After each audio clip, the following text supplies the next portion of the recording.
Hi, I'm Tom Chick. I'd like to show you how to play Raxxon, which, check out this lovely artwork. It's just a black box, but if you move it around, the word Raxxon shines out at you. This is a solitaire or co-op, if you're into that sort of thing. Game from Plaid Hat, the folks who made Dead of Winter. This is part of the Dead of Winter verse. To play Raxxon, you have to cast your memory back to the ancient days of 2019 when Big Pharma was a villain. Raxxon is the name of the drug company in Dead of Winter that I guess kicks off the zombie apocalypse. Oops. And it goes to a time when Big Pharma was, you know, they were in the news for things like the opioid epidemic and prescription drug prices, and I don't know, I'm sure PETA didn't like the way they treated animals and whatnot. But now, in 2021, we love Big Pharma. You know, Johnson & Johnson used to associate their name with the settlement for the opioid epidemic, and you probably didn't even know who Moderna was, much less AstraZeneca.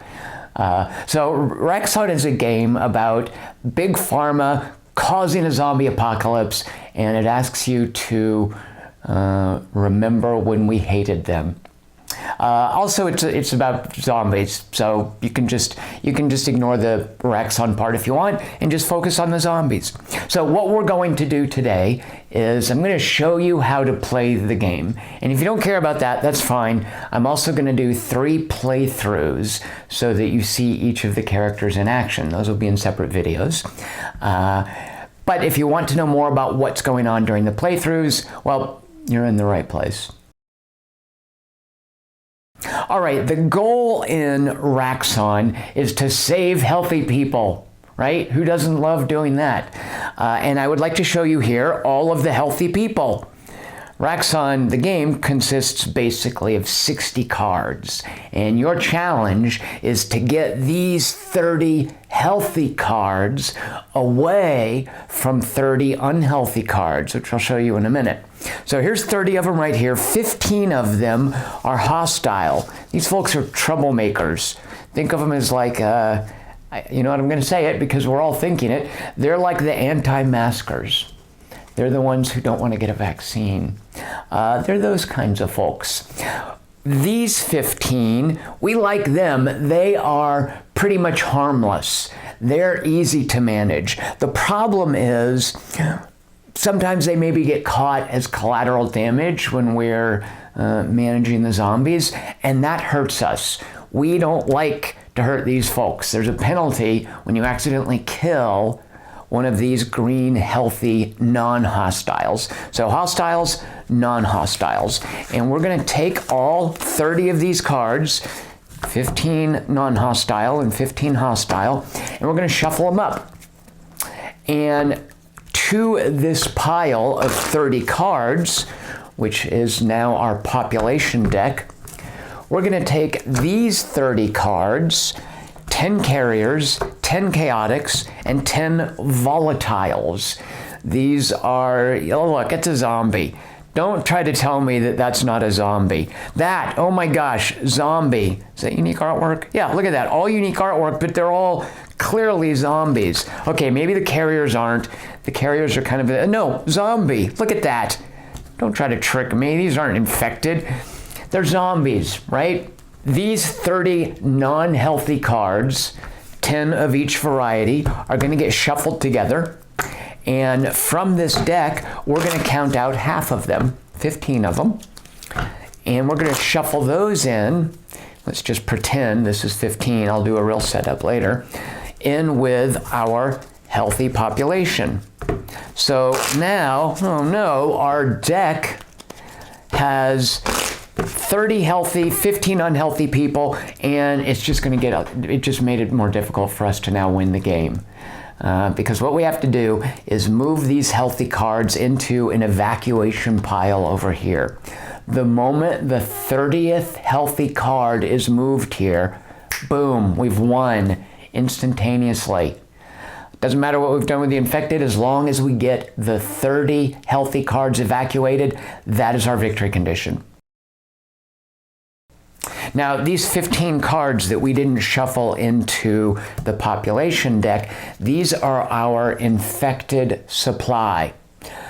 Things might happen where these find their way into the population deck. If ever we need to move a card from the infected supply into the population and there aren't any because all 15 of them have found their way there, that's a lose condition. Bam, you instantly lose at that point. The other lose condition, if you look down here on this board, and I'm not really going to use this board has places along the edges for certain decks of cards. I'm not really going to use that, but we are going to use this quarantine area here and this evac area here, and more importantly, this symbol here, the R with the backwards P, that stands for Raxxon power, and it represents the power of the big pharma evil villain. If Raxxon power ever moves into the 8, bam, that is our instant loss condition as well. So we have two ways to lose. Raxxon power reaches 8, or we have to move an infected card out of the infected supply and it's empty. Oops. Those two ways we lose the game. The only way we win the game are to get the 30 healthy cards out of this population deck. So how are we going to do that? Well, when it is our turn, each player will be playing a character. And when it is a player's turn, or if you're like me playing solitaire, I'll be playing 2 characters. On a character's turn, you get 1 action. Pretty straightforward. I'm going to tell you what those actions are. And that's how we are going to get these healthy cards where they need to be. Now, the first thing we do on a day, the game is divided into days, and during a day, each player gets back and forth successive turns until each player has passed. When it comes to you, you can either pass or execute your turn. If you pass, you're out for good. There's no getting back in. Well, for the most part, there's no getting back in once you've passed. So the very first thing you do during the day is you deal out the crowd. And the crowd in a 2-character game is a 3x3 grid, like this. With more players, the grid is bigger, but with 2 characters, and that's the minimum. You can't play this with, if you're one of those like, oh, I only play solo nuts, and you're a nut, you can't play this. You can't play this with just 1 character. Don't be silly. Oh, you know what? That's not true. It looks like maybe you can. Whatever. You know what? I'm going to look that up. All right, this is dumb. Yeah, you can play 1 character and you get to pass twice. So basically you're playing the same character twice. Yeah, so if you want to play solo, have fun with doubling up your character. Otherwise, with 2 characters in a game, this is the grid that you use, 3x3. On your turn, the basic character action is investigate. And that just means my action is I flip up a card and I'm done. I just took my turn, I investigated. Whew, all in a day's work. Actually, no, there's more to do during the day, but that's all in a turn's work. Now, investigating is pretty straightforward, but there's a couple things you need to know about it. One of them is this icon right here. This means when you reveal this card, if there are this many or this many, it's almost always 2 or 3, the hostiles can be 2 or 4, of these cards now face up, you execute the icon. So 1 volatile doesn't mean anything, but the moment I'm flipping cards over and I get a 2nd volatile in play, then I'm going to have to execute immediately this little icon. And furthermore, if I ever say investigate and reveal a 3rd volatile, I'm going to execute that icon. And that icon is one of the things you want to steer clear of because it means end of day. Nobody gets any more turns or actions. You go straight to the end of the day. So one of the things you want to do is avoid sets of these infected cards from being revealed. Okay, now I know what you're thinking. You're thinking, that doesn't sound very fun, Tom. Just flipping a card over. What's something I can do that's fun? Glad you asked. Because now let's talk about crowd control, quarantines, evacuations, and airstrikes. So to explain this, I'm going to bring over the character cards. Ignore this side for a minute and let's just look at this side. These are the different actions you can do on your turn. There's Investigate, which I mentioned before, and it just has you flipping over a card. Let me then tell you, and one of my issues with this game, I've got a couple that I'll mention, is the ordering of these actions is completely just screwed up. I feel like intuitively it's in the wrong order. Furthermore, it's not consistent across the different cards, and it confuses the issue of teaching and learning this game that these character cards are laid out in such a slapdash manner. So let's ignore the actual order, and I'm just going to show you some of these one at a time. Let's look first at crowd control. The crowd control action has you swap the position of any two cards in the crowd. Bloop, for instance, or even bloop, or if I wanted, bloop. There's no restriction in terms of whether it's a healthy card or an unhealthy card or whether it's even face up. That's crowd control, very straightforward. The reason that this positioning matters is let me now show you airstrikes. An airstrike has you kill all cards in one row or one column. So let's say I want to do an airstrike on this crowd. I might airstrike here. Seems like a pretty good idea because remember it has to be a row or a column, but there's the issue of this card here. If I do this airstrike, which I can, I will kill these cards and they'll go into the discard pile, but I will also kill this card. And when you kill a healthy, non-hostile card, this symbol means, look what you just did, and then you execute what's over here, which is never good. Now, if you kill a hostile, you will note it's okay to kill hostiles. They go into the discard, but there's no skull and crossbones effect.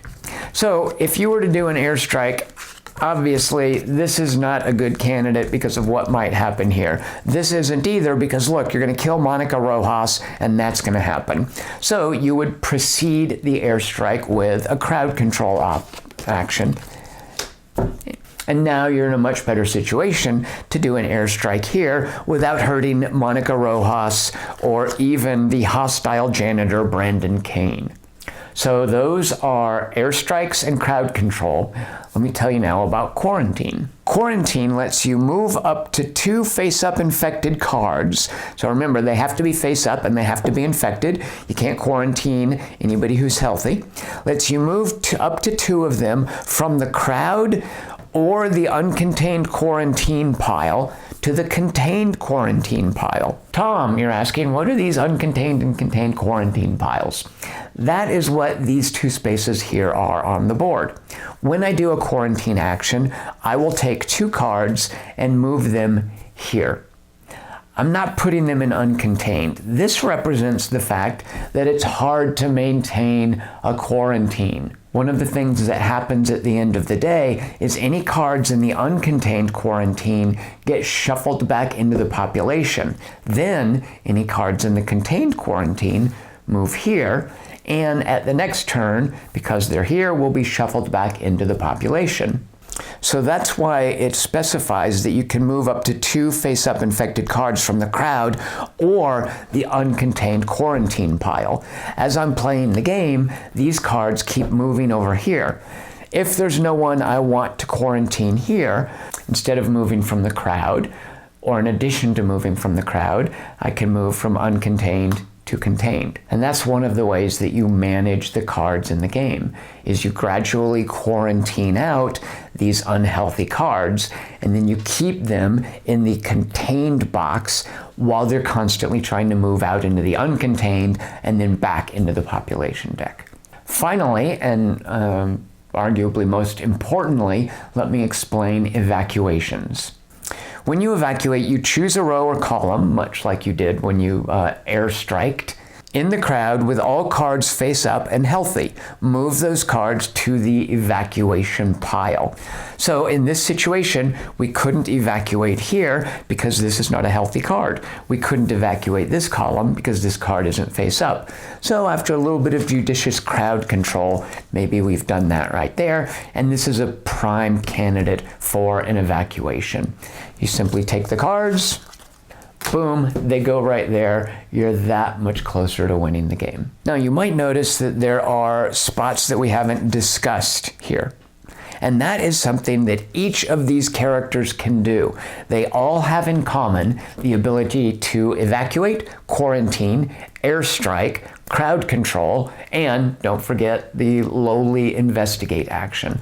All characters have those 5 actions available to them, as well as one unique action. Furthermore, as you will note here, let's take a look at Brian Lee. We know about evacuating, requesting an airstrike, and a quarantine, but what's this? Charismatic crowd control. What? And what's this door-to-door? Well, the door-to-door is his unique ability, and the charismatic crowd control indicates that, yeah, it's a crowd control action, but it's modified in a special way that is unique to Brian Lee.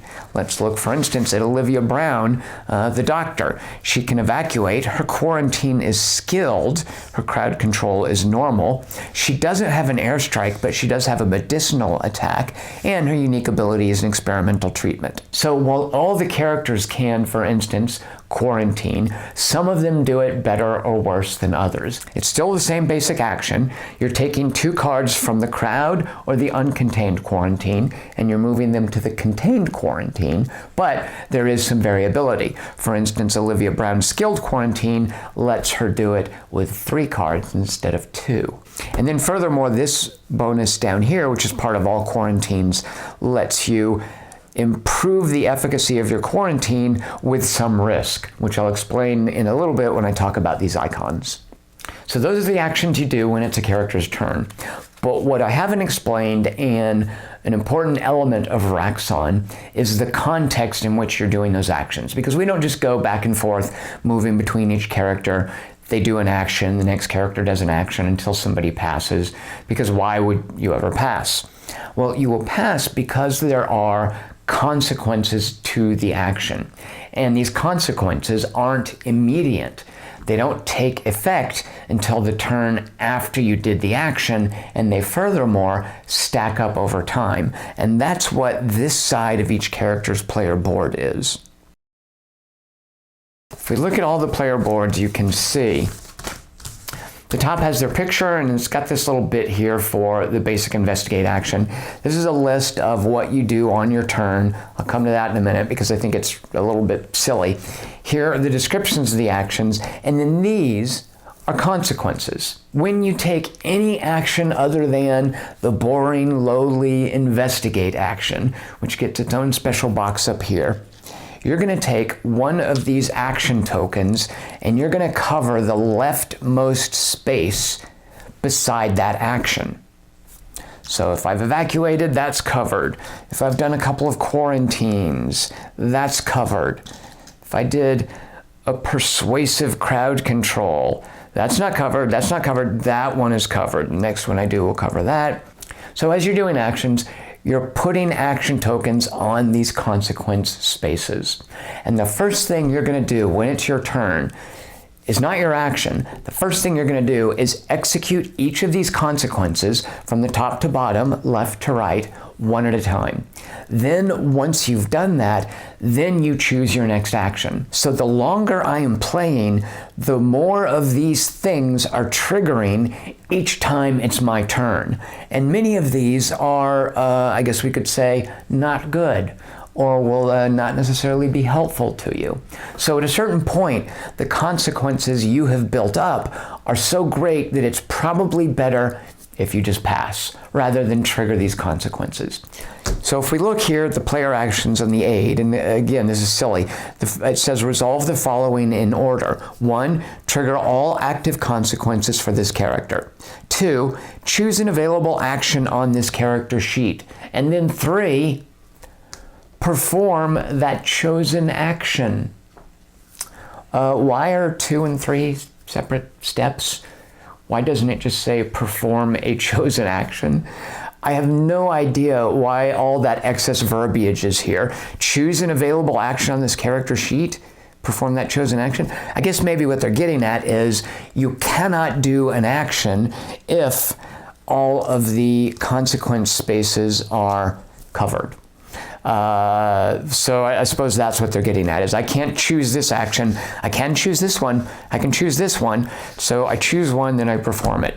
All right, there's an easier way to explain that, but there you go. It's up there in case you need a reminder. All right, so right now let's go back to a character sheet, and in order to explain what these consequences are, I want to go back over all the basic actions I explained, because each of them has an inherent consequence, and it's part of the game design is which consequences are triggered by which actions. So let's go back to crowd control, which is where you swap the positions of two cards. Crowd control is an important element of setting up evacuations.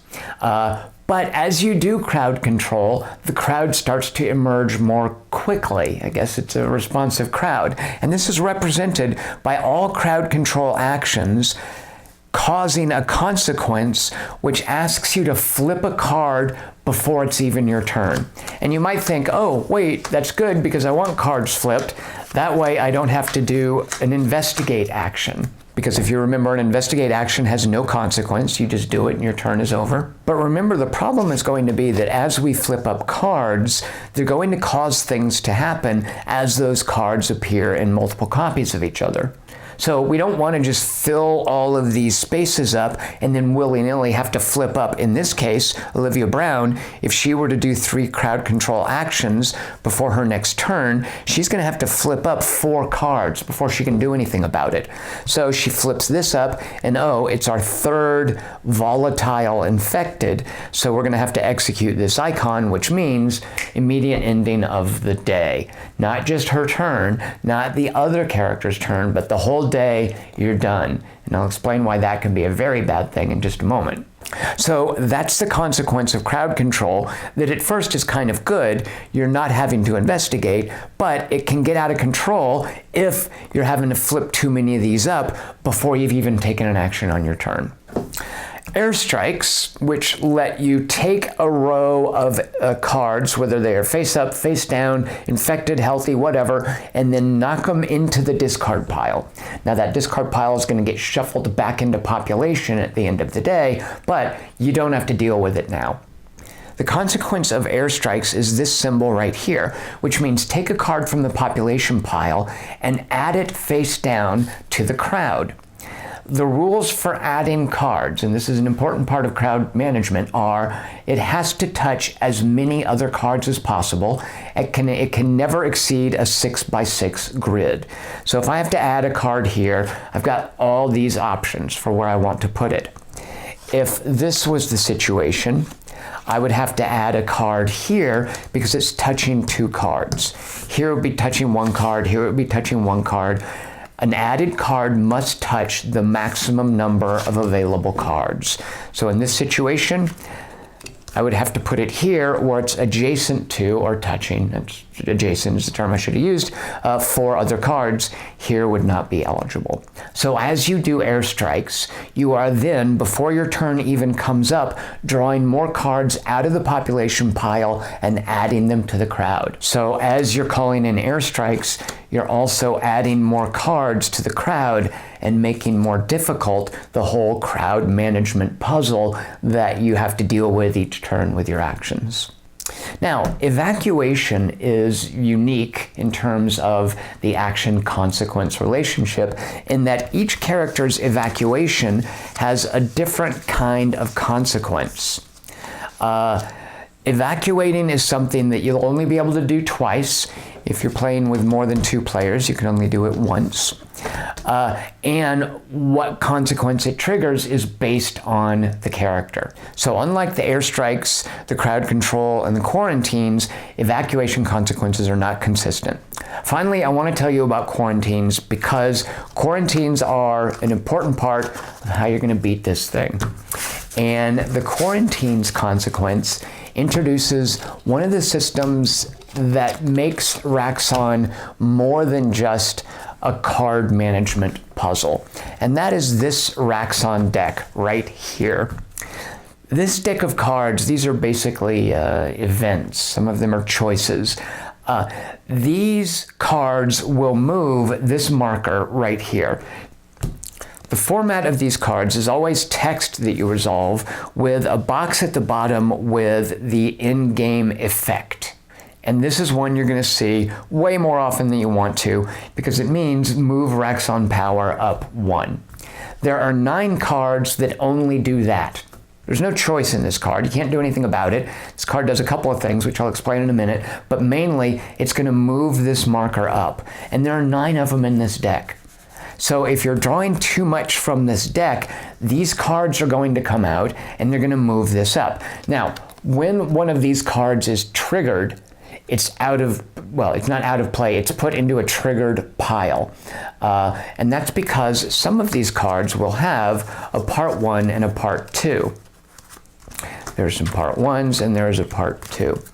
If I trigger this card, it sits in the triggered pile. When this card here, part 2, comes out, you'll note its prerequisite is, if Friends Forever part 1 is in the triggered pile, then you execute this. If a card is not executed, and many times you're going to draw from this event deck, and I guess the reason they don't call it an event deck is sometimes it's an absolute non-event. Sometimes you draw it, you read the italicized text at the top. If it doesn't apply, the rest of the card isn't triggered, and it just goes into an untriggered pile, a discard pile.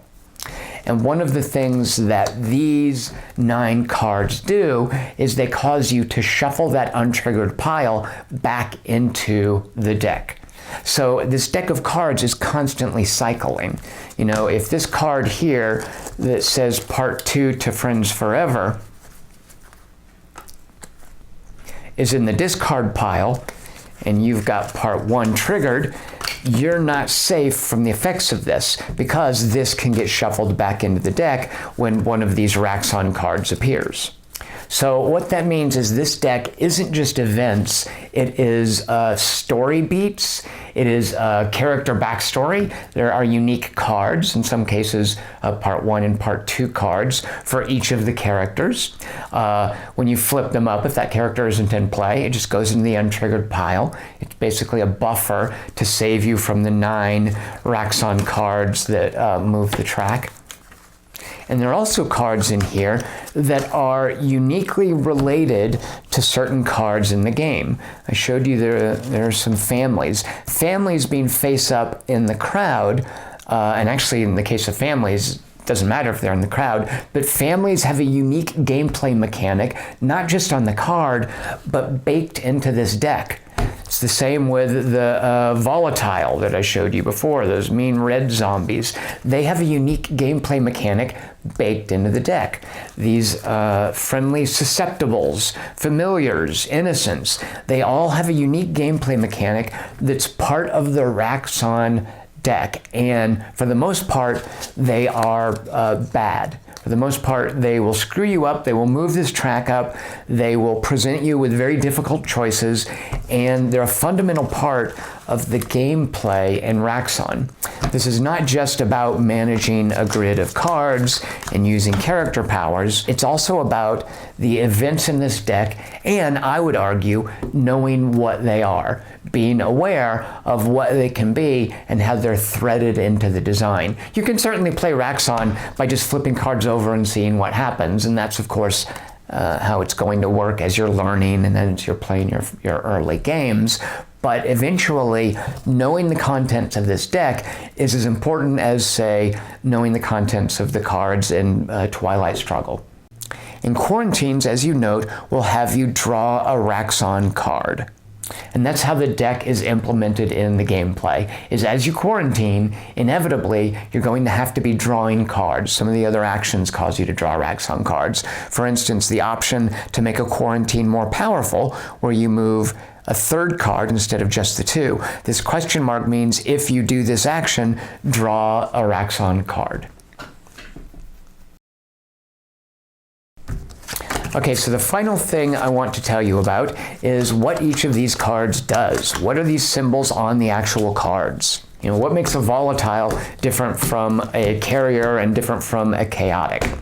Well, first of all of the non-hostile healthy cards only have a kill consequence.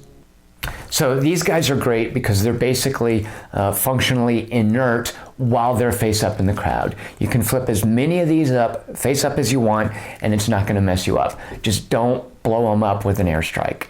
The same can't be said for these jerks. When you flip up a second hostile, you must immediately flip up another card. When you flip up a fourth hostile, the day is over. Nobody gets any more turns. You can't manage the crowd anymore. That's it. End of day. And you'll note this is unique to hostiles. All of the infected, their end of day effect triggers after a third card is flipped up. So for infected, you can have 2 face up and not end the day. For hostiles, you can have 3 face up and not end the day. But keep in mind that once you're in that situation, the next card you flip could end the day. And again, I'm going to tell you why that's bad news in just a minute.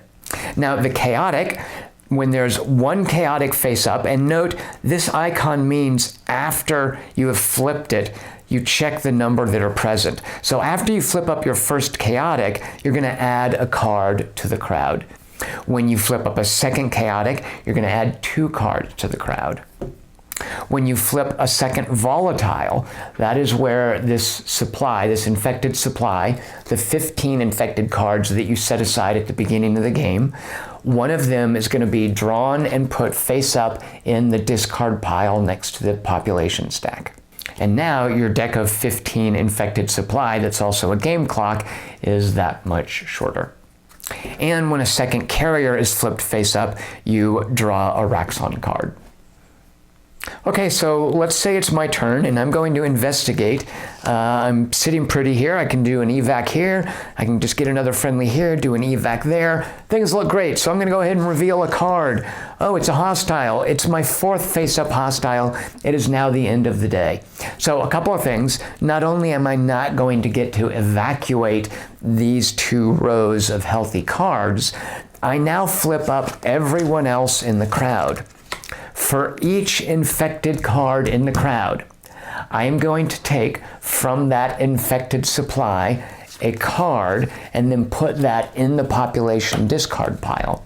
Now the game gives you a bit of a break because what can happen in Raxxon is you can get these crazy out of control days where you're filling out the grid almost to, or maybe all the way to, its 6x6 limitation. There's just so many cards out there and you can't quite set up an evacuation, and you're flipping cards up and oh no, you flipped up a card that ends the day, and now, oh, look at all these. Oh my gosh. Oh, that's 1, 2, 3, 4, 5, 6, 7, 8 infected cards to be taken from the infected supply and put in the population discard pile, which at the end of the day is going to get shuffled back into the deck. But Raxxon feels sorry for you, and it has a limit of 4 cards at a time out of the infected supply. No matter how many infected are out here, it can be 6x6, it can be 30, well, I can't because there's only 30 infected. It could be 30 infected cards. Nope, because then you would have none in the infected supply. No, it could. You could have 30 infected cards flipped up at the end of the day, and you would still only, well, that again wouldn't work either. The point is, you never move more than 4 cards from the infected supply to the population discard pile at the end of the day. The game gives you a break there. So if you look at the rules, there's a sequence for the 5 things that happen at the end of the day. You flip up everyone in the crowd. You spread the infection based on the number of face-up infected cards, max 4. You then shuffle the crowd, the uncontained quarantine, and the discard pile.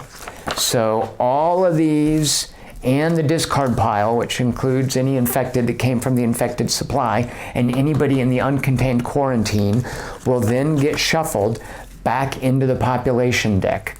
And this is what we're going to deal with next turn, next day in our next 3x3 grid. Then you move all cards from contained quarantine to uncontained quarantine, and finally, you take all the action tokens off of the characters' sheets. Then you move the first player marker, we'll be using this, to the next character, and you start the next day. and that is Raxxon. Hope you enjoyed this. I'm about to now play through 3 games with randomly determined pairs of characters. Wish me luck. Oh, shoot a monkey.